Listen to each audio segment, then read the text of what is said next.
ZooMontana is taking precautions as the bird flu spreads across the state.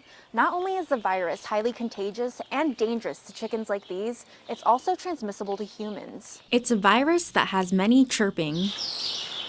And now the highly pathogenic avian influenza sweeping the country is killing birds here in Billings. Because there are wild turkeys that roam our woods here, we're mindful of that. Jeff Ewalt is the executive director of ZooMontana, which is now taking precautions against bird flu, putting up netting to protect its birds and chickens. We're trying to keep the peacocks as close to the barn as we can, and we're monitoring that pretty closely. This after 7 turkeys were found dead near MSU Billings. The 3 carcasses tested for bird flu came back positive. We certainly will do everything we can to keep our birds safe, and that means moving the bird debris indoors. We will do that. 1 or 2 chickens get in contact with an infected bird from somewhere else can easily pass it on to all these other birds because they're all crowded in a very tight space. Dr. Neil Koo is an infectious disease specialist at Billings Clinic. He says it's not just birds potentially at risk for the highly contagious virus. The U.S. also just saw its first case of the avian flu in humans in Colorado. A person who was identified having it was involved in culling the birds who were infected